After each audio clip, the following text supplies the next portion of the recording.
In the misty hills of Northumberland, where ancient stones whisper secrets and shadows dance between towering oak trees, stood Blackthorn Manor, a fortress of solitude that housed England's most feared nobleman. The locals spoke his name only in hushed tones, crossing themselves as if warding off evil. Adrian Blackthorn, the 5th Duke of Ravenshollow, was a man wrapped in darkness and mystery. With hair as black as the ravens that circled his estate and eyes that seemed to pierce through souls, Duke Adrian commanded respect through fear alone. No one dared approach his gates uninvited. No one, that is, until a desperate young woman changed everything. The year was 1823, and 3 years had passed since the terrible fire that consumed half of Blackthorn Manor, taking with it the Duke's parents and younger brother. The official reports spoke of a tragic accident, but whispered rumours painted a different picture. Some claimed the Duke himself had started the fire in a fit of rage. Others believed a family curse had finally claimed its victims. Whatever the truth, Adrian Blackthorn had become a ghost among the living, haunting his own home while the world forgot he existed.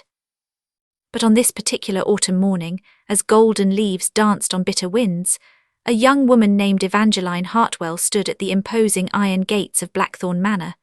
Her hands trembled, not from the cold, but from the weight of her desperation. Eva, as her friends called her, was the eldest daughter of Baron Hartwell, whose gambling debts had reduced their once proud family to near poverty. At 22, she possessed a rare combination of beauty and intelligence that should have secured her an advantageous marriage. Instead, she found herself staring at the one door no one else would dare to knock upon. Her emerald eyes, bright with unshed tears, gazed up at the Gothic towers that seemed to scrape the grey sky. Her auburn hair, hastily pinned beneath a simple bonnet, caught the morning light as she summoned courage she didn't know she possessed. "Miss, you mustn't go in there," whispered Thomas, the elderly coachman who had reluctantly brought her this far. "His Grace, he's not like other men, they say he's dangerous." Eva turned to face Thomas, her delicate features set with determination that surprised them both. "Dangerous men sometimes possess dangerous amounts of power, Thomas, and power is exactly what my family needs." The truth was simpler and more heartbreaking than she let on. Her father's creditors would seize their estate by week's end, unless she could secure a loan that no respectable bank would grant to a disgraced baron. She had heard whispers in London drawing rooms about the Duke's vast wealth, hoarded away like a dragon's treasure. If the rumours were true, he possessed enough gold to save her family 10 times over. But could she convince a man who had shut himself away from the world to help a stranger? Could she find compassion in a heart that society believed had turned to stone? As Eva approached the manor's massive oak doors, each step echoing against weathered stone, she noticed something that made her pause. Carved into the door frame were intricate roses, their petals so detailed they seemed ready to bloom. This was not the work of a madman or a monster. This was art born from a soul that understood beauty. She raised her hand to the iron knocker, shaped like a raven's head, and let it fall 3 times. The sound reverberated through the morning silence like thunder. Minutes passed, then slowly the door creaked open to reveal not a butler or footman, but the Duke himself. Adrian Blackthorn stood before her like a figure from a Gothic novel, tall and imposing in a black coat that emphasized his powerful build. His dark hair was slightly dishevelled, as if he'd been running his hands through it, and his pale skin bore the pallor of a man who rarely saw sunlight. But it was his eyes that stole her breath, not the cold, cruel orbs she had expected, but deep brown pools filled with a sadness so profound it made her heart ache. For a moment neither spoke. He seemed as surprised to see her as she was to find him answering his own door. "Your Grace," Eva managed, offering a curtsy that felt inadequate under his intense gaze. "I am Miss Evangeline Hartwell. I've come to request an audience." Something flickered in his expression, surprise, perhaps even intrigue. "Miss Hartwell," he said, his voice a rich baritone that seemed to resonate in her very bones, "do you not know that I don't receive visitors?"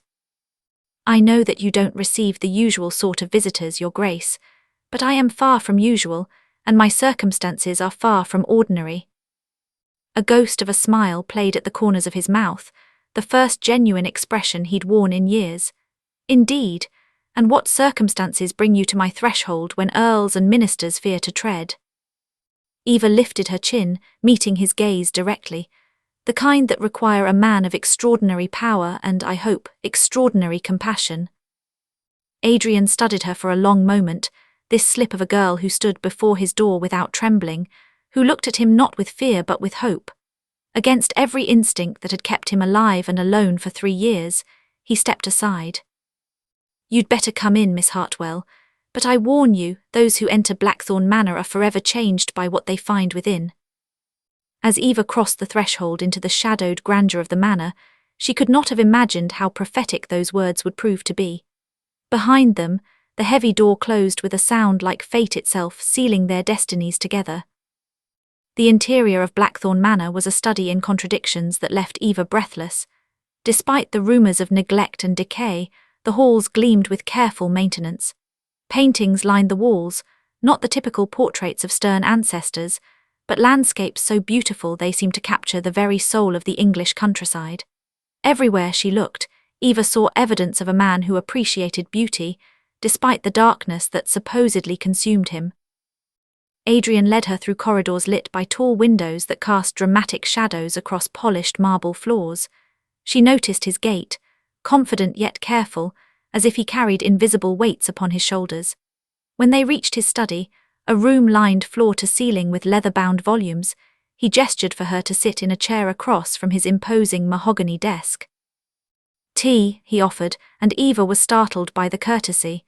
She had expected many things from the feared Duke of Ravenshollow, but not gentle hospitality. "Please," she replied, watching as he moved to a side table where a service had already been prepared. His hands, she noticed, were elegant but scarred, small burns across his knuckles that spoke of some past trauma. As he prepared her tea with practiced precision, Eva found courage to study his face properly. The sharp jawline and high cheekbones gave him an aristocratic beauty that would have made him sought after in London ballrooms, but there was something haunted in his expression, a pain so deep it seemed carved into his very bones. "Now, Miss Hartwell," Adrian said, settling into his chair with the cup balanced perfectly in his hands, "tell me of these extraordinary circumstances that bring you to my door." Eva had rehearsed this moment during the long journey north, but under his intense gaze her prepared speech crumbled. Instead, she found herself speaking from the heart.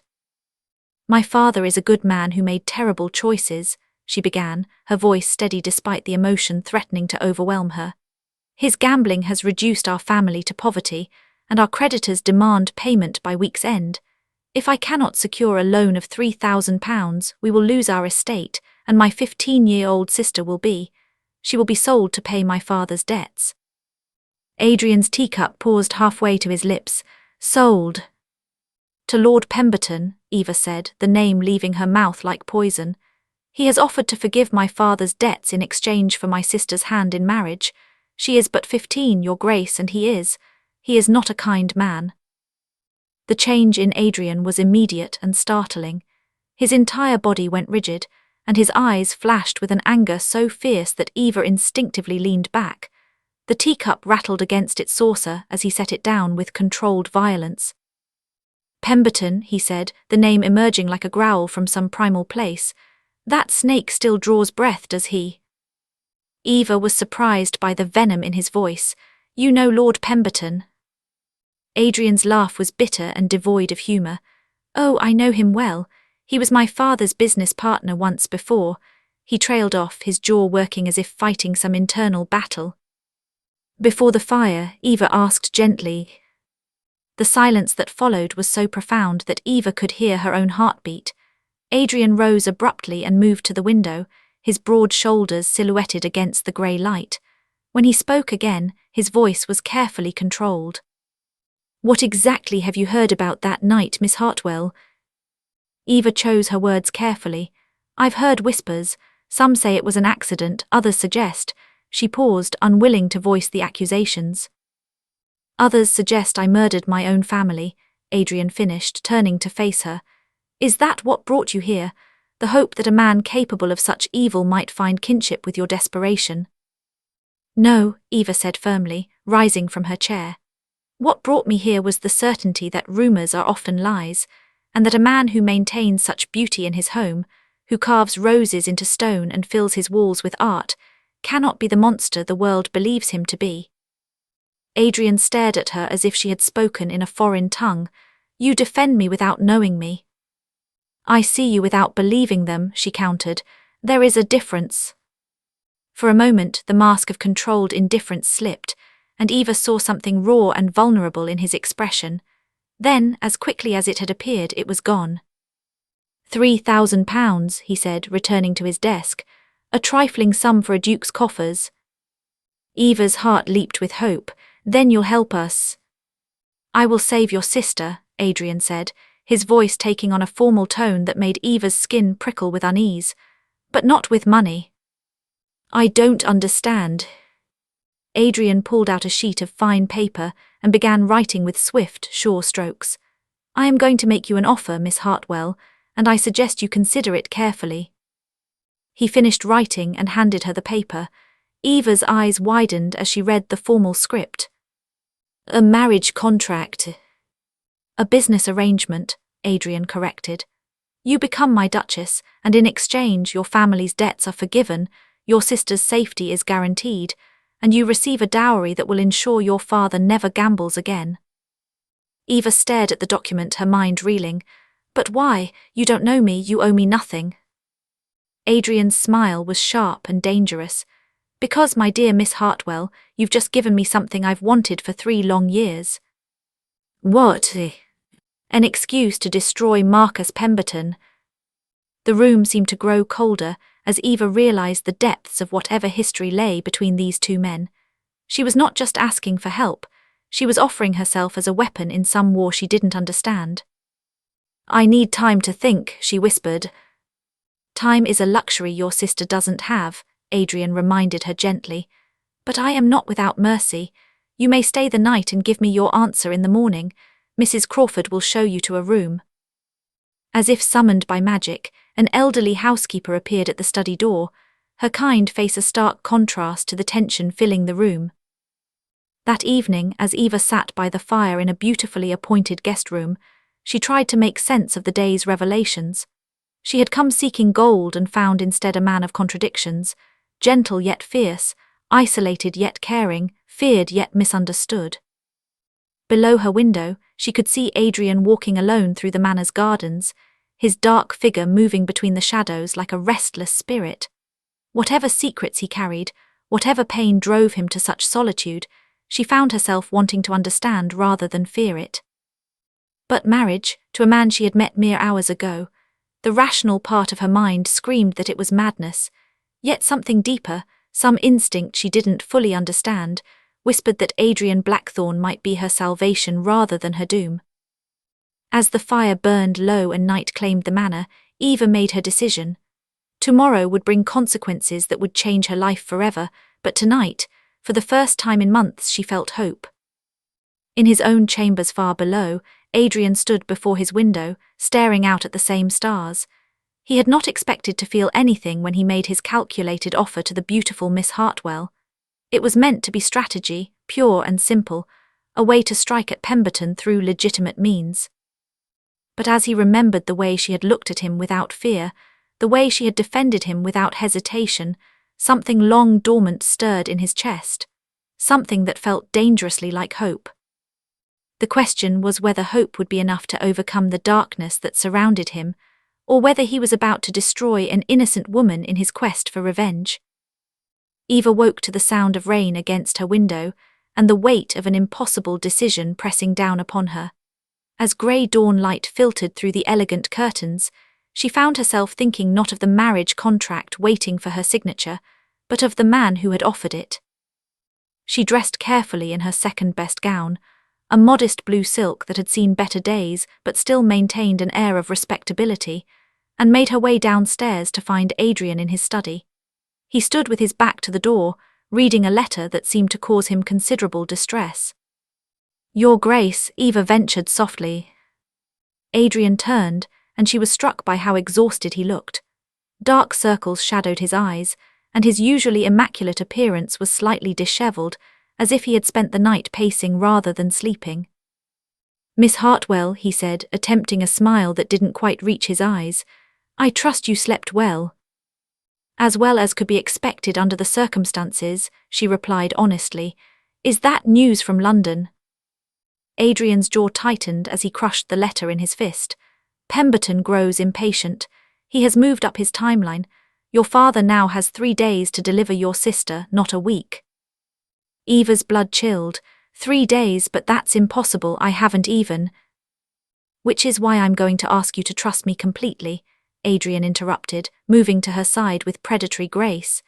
If you accept my proposal, we can be married by special license this very afternoon. By evening, your sister will be under the protection of the Duchess of Ravenshollow, and Pemberton will have no legal claim to her. This afternoon, Eva's head spun at the speed of it all. But surely there are formalities, preparations. When you possess enough influence and gold, Miss Hartwell, formalities become mere suggestions. Adrian's dark eyes searched her face intently. The question is, do you trust me enough to bind your life to mine? Eva stared at him, this enigmatic man who had appeared in her life like some dark angel. Everything logical screamed that she was mad to even consider it. But as she looked into his eyes, she saw something that made her breath catch, not just the pain and isolation she had glimpsed yesterday, but a fierce protectiveness that spoke to her very soul. "I will marry you," she said quietly, and watched as surprise and something deeper flickered across his features. "You understand what this means. There can be no going back once the vows are spoken." Eva lifted her chin with determination she was only beginning to discover she possessed. "I understand that my sister's safety depends on it. I understand that you are offering my family salvation when no one else would even receive me. The rest we will discover together." Adrian studied her for a long moment, then nodded slowly. "Very well, Mrs. Crawford will help you prepare. The vicar will arrive at 3 o'clock. The next few hours passed in a blur of activity that felt more like preparing for battle than a wedding. Mrs. Crawford, who seemed to have anticipated this outcome, produced a stunning ivory gown that had belonged to Adrian's late mother. As the elderly housekeeper worked to alter the dress to fit Eva's slighter frame, she shared stories that painted a very different picture of the Duke than society's rumours suggested. "His Grace was such a gentle boy," Mrs. Crawford murmured around a mouthful of pins. "Always bringing me injured birds to nurse, always defending the smaller children when the village bullies grew too bold. When his parents died," she shook her head sadly, "it broke something in him, not his heart, mind you, that still beats as strongly as ever, but his faith in the world, in people. That died with them."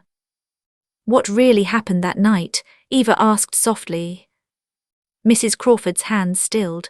"That's not my story to tell, Your Grace, but I will say this, the man you're marrying tonight is not the monster they claim. He's a wounded soul who has forgotten how to trust. Perhaps you can help him remember." As afternoon light slanted through the chapel windows, Eva walked down the short aisle toward Adrian, who waited beside a nervous-looking vicar. He had changed into formal black attire that emphasized his aristocratic bearing, but it was his expression that took her breath away. Gone was the careful mask of indifference. In its place was raw vulnerability, as if he couldn't quite believe this moment was real.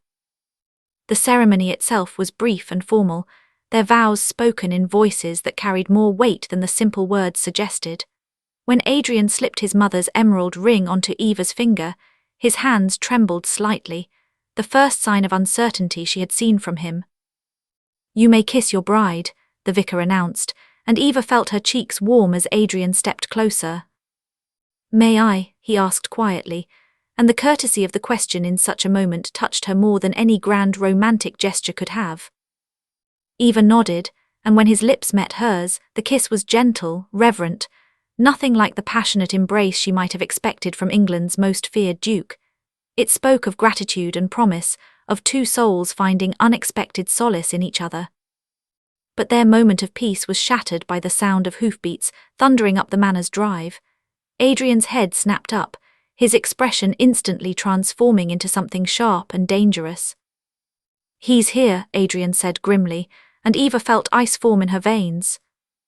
Through the chapel windows, she could see an ornate black carriage bearing the Pemberton coat of arms.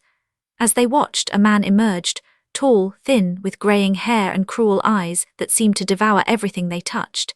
Even from a distance, Lord Pemberton radiated a malevolence that made Eva's skin crawl. "He cannot touch you now," Adrian said firmly, taking her hand. "You are my Duchess, and any insult to you is an insult to me."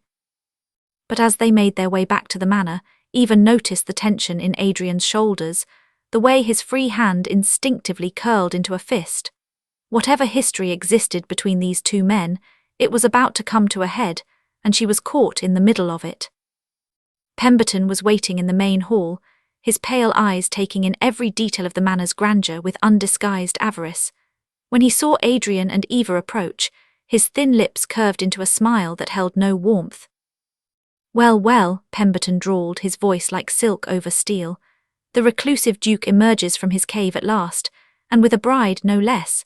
His gaze shifted to Eva with an intensity that made her want to hide behind Adrian's broad frame. "The lovely Miss Hartwell, I presume, though I suppose it's your grace now, isn't it?" "Lord Pemberton," Adrian's voice was perfectly controlled, but Eva could feel the fury radiating from him like heat from a forge. "To what do I owe this unexpected pleasure?" Pemberton's smile widened. "Oh, come now, Adrian. Surely you don't expect me to believe this convenient marriage is mere coincidence.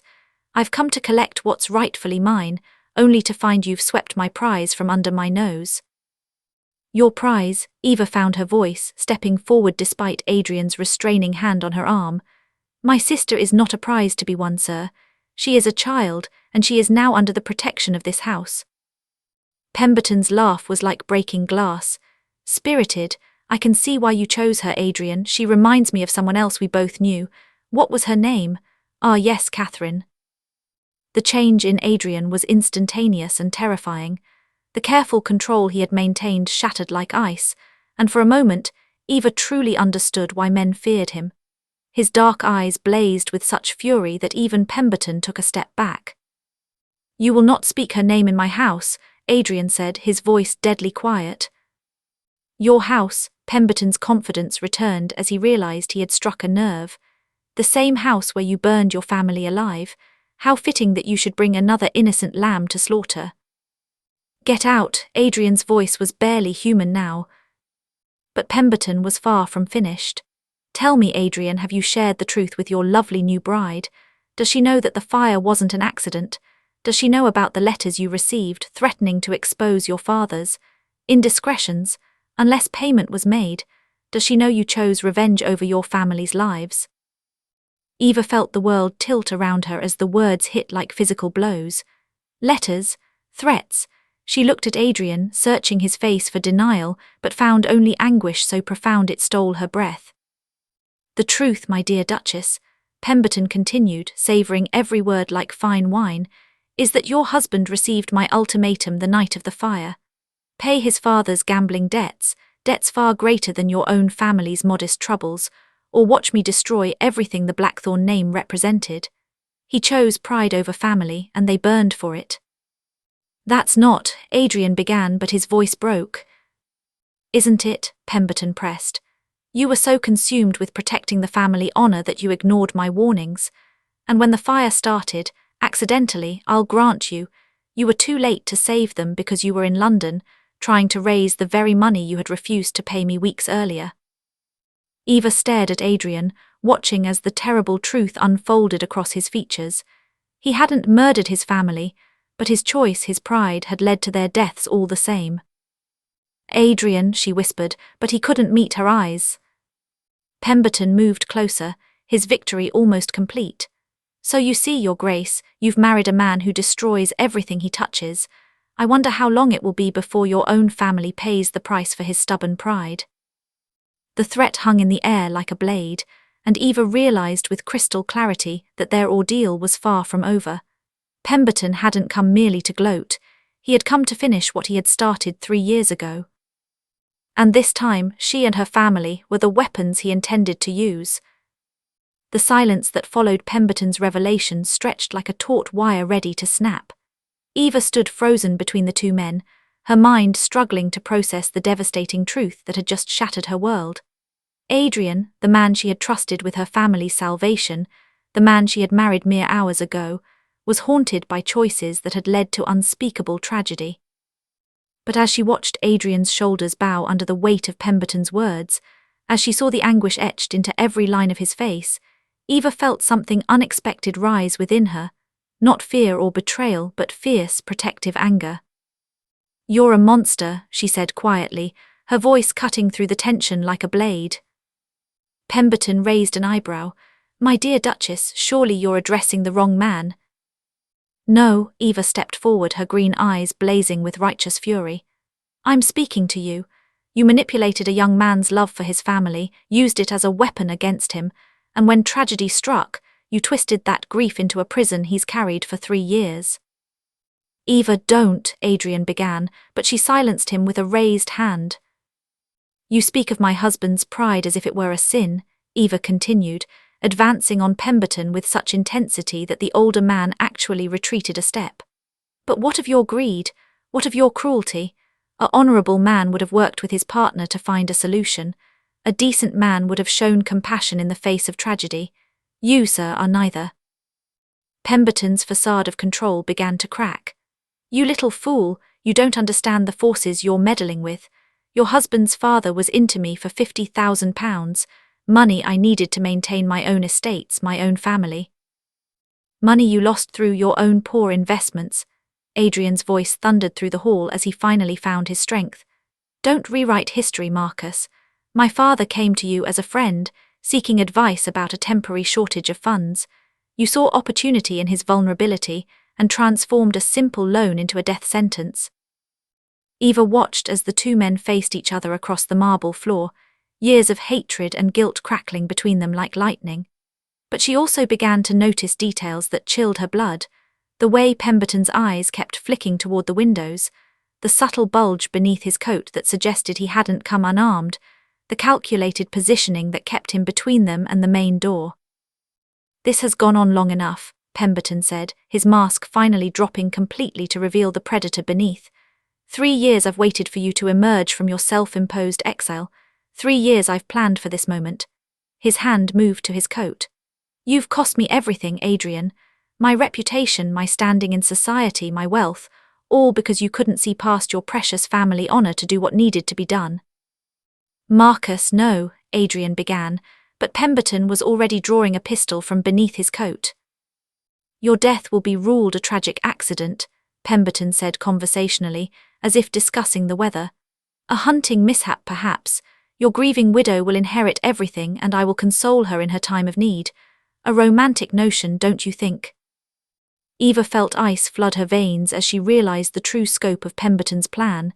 He hadn't come for her sister, he had come for everything. Her family's predicament had simply provided the perfect cover for murder. But she had underestimated Adrian.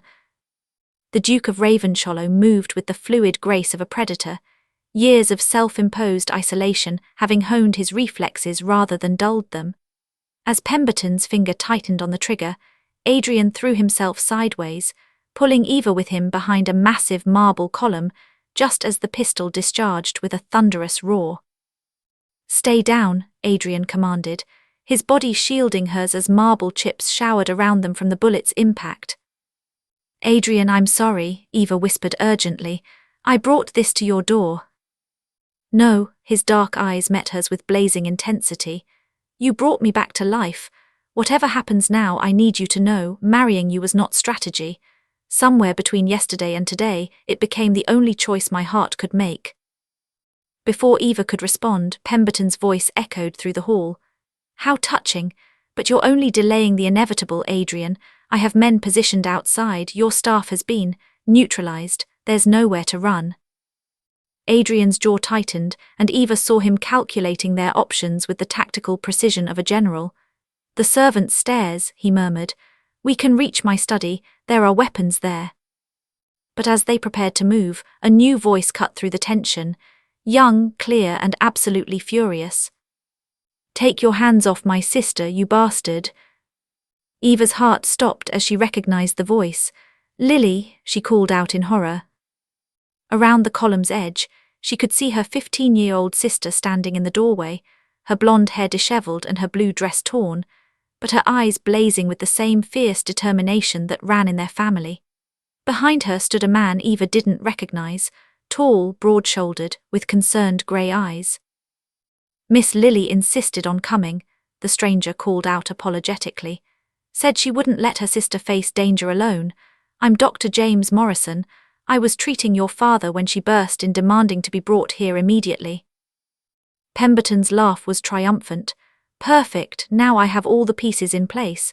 He had repositioned himself to keep both Eva and her sister in his sights. "Dr. Morrison, I suggest you leave immediately if you value your life. This is a private family matter." But Dr. Morrison, instead of fleeing, moved protectively in front of Lily. "I don't abandon patients or their families to madmen," he said calmly, "and I've sent word to the magistrate about the concerning circumstances I witnessed at the Hartwell estate." Eva saw Pemberton's face contort with rage as his carefully laid plans began to unravel. A desperate man with a weapon was infinitely more dangerous than a calculating one. "Enough," Pemberton snarled, swinging the pistol toward Lily. "If I can't have what I came for, I'll settle for destroying it." Time seemed to slow as Eva watched Pemberton's finger tighten on the trigger. Without conscious thought, she broke from Adrian's protective embrace and threw herself toward her sister, knowing she would never reach her in time, but unable to do anything else. But Adrian was faster. The Duke of Ravenshollow launched himself across the open space with desperate fury, intercepting Pemberton's aim just as the pistol fired. The two men crashed to the marble floor in a tangle of limbs, the weapon skittering away across the polished stone. What followed was less a fight than a reckoning 3 years in the making. Adrian fought with the concentrated rage of a man who had nothing left to lose, while Pemberton struggled with the frantic desperation of a cornered rat. But youth, strength, and righteous anger ultimately prevailed. When the magistrate arrived an hour later, summoned by Dr. Morrison's earlier message, he found Pemberton bound and bloodied, confessing to crimes spanning decades in exchange for the promise of transportation rather than hanging. The full scope of his corruption, the manipulated loans, the orchestrated tragedies, the ruined families, painted a picture of evil that shocked even seasoned lawmen. As the sun set over Blackthorn Manor, painting the ancient stones in shades of gold and amber, Eva found herself in the garden where she had first glimpsed Adrian the night before. He stood among the roses, his face peaceful in a way she had never seen before. "Regrets?" he asked softly as she joined him. Eva considered the question seriously. 24 hours ago, she had been a desperate woman with no options.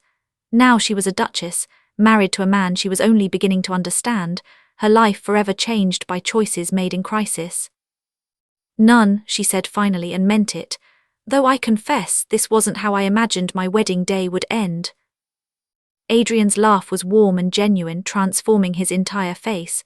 "With attempted murder and criminal confessions, no, I imagine not." He turned to face her fully, his dark eyes serious. "Eva, you should know, you're free to seek an annulment if you wish. This marriage was born of necessity, not choice. I would not hold you to vows made under such circumstances." Eva stepped closer, close enough to see the flecks of gold in his brown eyes, close enough to feel the warmth radiating from his powerful frame. "Adrian Blackthorn," she said firmly, "I may have married you to save my sister, but I'm choosing to stay married to you for an entirely different reason." "Which is?" She reached up to touch his face, tracing the sharp line of his jaw with gentle fingers. "Because somewhere between yesterday and today, I fell in love with the man beneath the shadow. The man who carves roses in stone and fills his home with beauty. The man who risked everything to save a stranger's family. The man who just threw himself between a madman and my sister without hesitation." Adrian's breath caught. "Eva." "The man who deserves to be loved for exactly who he is, not in spite of it." When he kissed her this time, it was with all the passion and promise their first kiss had lacked. It spoke of new beginnings and second chances, of two wounded souls finding healing in each other's arms. Behind them, the ancient stones of Blackthorn Manor stood witness to the dawn of a new chapter. The Duke who had hidden from the world had found his way back to it, through the love of a woman brave enough to see past his shadows. And Eva had discovered that sometimes the greatest risks led to the most extraordinary rewards. As for Lily, she had found her own unexpected blessing in Dr. Morrison, whose gentle strength and fierce protectiveness had impressed even Adrian. Love, it seemed, had a way of flourishing even in the darkest soil. The Duke no one dared approach had finally been reached by the right heart, and Blackthorn Manor would never be the same again.